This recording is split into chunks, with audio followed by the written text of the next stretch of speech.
केंद्रीय सेवा कर्मचारी व सफाई कर्मचारी आदि सभी कर्मचारी समस्याओं की लंबित मांगों के संबंध में निरंतर उत्तर प्रदेश स्थानीय निकाय कर्मचारी महासंघ द्वारा बार बार ज्ञापन देने, बार बार पत्र देने के बावजूद भी आज तक सरकार के ऊपर कोई प्रभाव नहीं पड़ रहा है। केंद्रीय सेवा नियमावली के प्रख्यापन के संबंध में कोई कार्रवाई सरकार नहीं कर रही है। उसका प्रारूप प्रकाशित तो कर दिया गया, लेकिन उसको फाइनल नहीं किया जा रहा है। पुरानी पेंशन योजना के संबंध में भी कोई कार्रवाई नहीं हो रही है। पूर्व में राज्य कर्मचारियों की भांति पदनाम व वेतन भत्ते देने के बारे में भी निर्देश हुए हैं, लेकिन उसका भी अनुपालन नहीं कराया जा रहा है।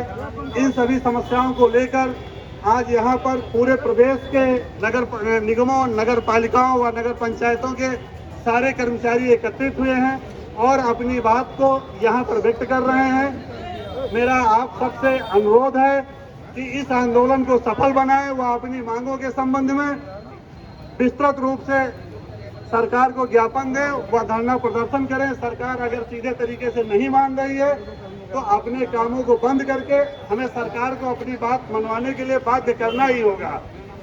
आज यहाँ आह्वान के बावजूद हम लोगों की संख्या फिलहाल अपेक्षित नहीं समझ में आ रही है, जबकि हमारी दूर दूर के इकाइयों से बहुत सारे लोग आए हैं, वो दिख भी रहे हैं। लेकिन संख्या में हम लोग कम हैं, लेकिन मनोबल हम लोगों का कमजोर नहीं है। पूरे मनोबल के साथ आप लोग लगिए और अपनी बात को कहिए। निश्चित तौर पर हमें सफलता मिलेगी। बस इसी के साथ सबको धन्यवाद। बहुत बहुत धन्यवाद आशुतोष सिंह जी। मैं इसी कड़ी को आगे बढ़ाते हुए अनुरोध करूंगा उत्तर प्रदेश जल संस्थान कर्मचारी महासंघ के सम्मानित महामंत्री राजेंद्र यादव जी से कि हमें और अपने विचार रखें। राजेंद्र यादव जी। इंकलाब जिंदाबाद, कर्मचारी एकता जिंदाबाद, मांग हमारी जिंदाबाद। धन्यवाद अध्यक्ष जी। मैं राजेंद्र यादव, महामंत्री उत्तर प्रदेश जल संस्थान कर्मचारी महासंघ, माननीय शशि मिश्रा जी द्वारा समर्थन मांगने पर हम लोगों ने समर्थन दिया है पूरे प्रदेश स्तर पे। और ये कार्यक्रम चरणबद्ध तरीके से कई चरणों में किया जा चुका है, लेकिन सरकार और प्रशासन अभी तक इस पर कोई ध्यान नहीं दे रही है। तो हमारा सरकार से ये अनुरोध है कि कर्मचारियों की उपेक्षा ठीक नहीं है। जब उपेक्षा करना है तो उपेक्षा जब करेंगे तो फिर हम लोग जब अपने पे आ जाएंगे तो फिर कहेंगे कि प्रशासनिक व्यवस्था बिगड़ रही है, हड़ताल करेंगे। हड़ताल भी किया जा सकता है। तो मैं उत्तर प्रदेश के माननीय मुख्यमंत्री जी से अनुरोध करना चाहता हूं कि हम लोगों के स्थानीय निकाय कर्मचारियों की जो 13 सूत्री मांग पत्र है उस पर विचार किया जाए। बड़े खेद के साथ कहना पड़ रहा है कि अभी तक उस पर वार्ता भी शासन द्वारा नहीं किया गया कि सरकार कितनी संवेदनशील है, ये हमारे समझ में नहीं आ रहा। तो मैं सरकार से यही अनुरोध करता हूं कि तत्काल हम लोगों से समस्याओं का समाधान कराया जाए। जो 13 सूत्री मांग पत्र है उस पर वार्ता करके और उस पर हल निकालने की कोशिश करें। धन्यवाद। बहुत बहुत धन्यवाद राजेंद्र यादव जी। अब मैं गोरखपुर इकाई से आउटसोर्सिंग कर्मचारियों के साथी श्रवण दुबे जी से अनुरोध करूंगा कि वो हमें और अपने विचार रखें आउटसोर्सिंग।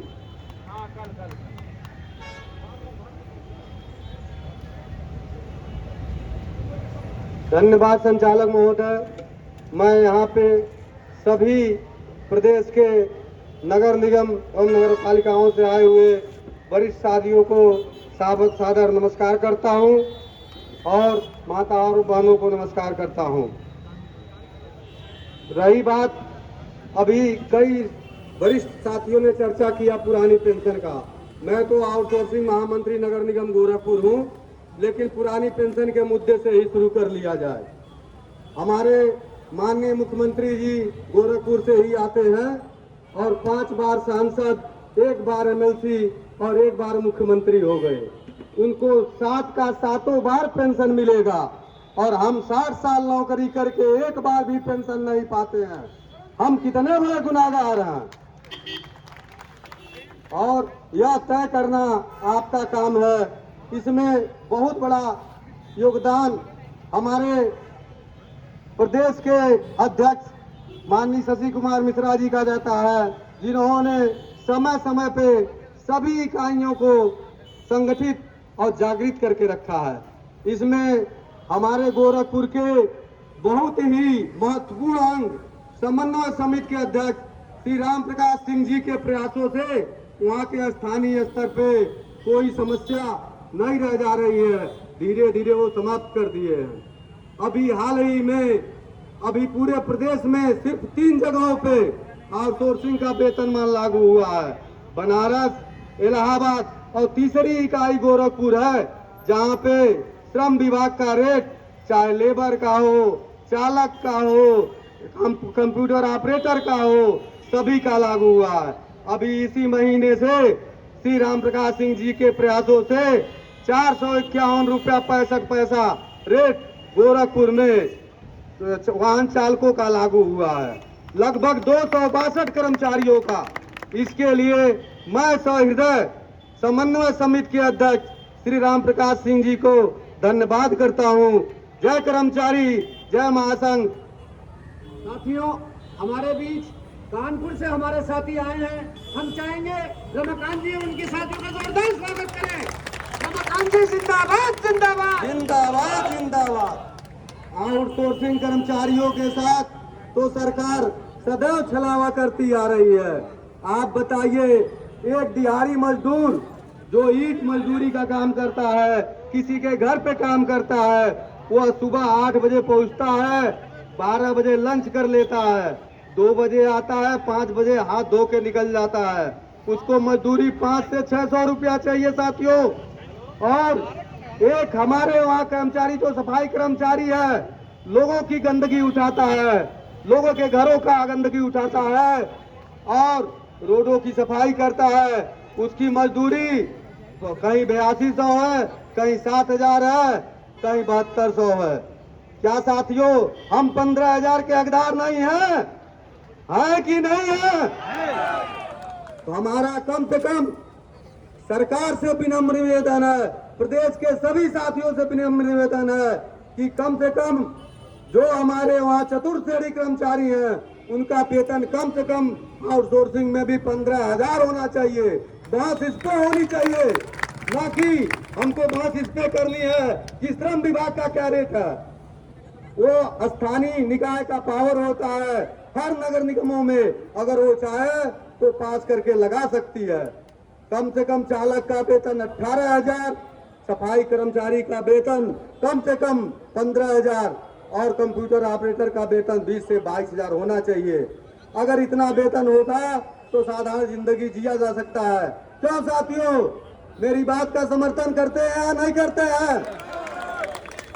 आपसे मैं बहुत ज्यादा बात नहीं करूंगा, मेरे पीछे बहुत लोग खड़े हैं इसके लिए, और मुझे यहाँ पे इस मंच पे अपनी बात रखने के लिए मैं संचालक महोदय का बहुत बहुत धन्यवाद करता हूँ। साथ ही जय हिंद, जय भारत, जय कर्मचारी, जय महासंघ, वंदे वंदे वंदे।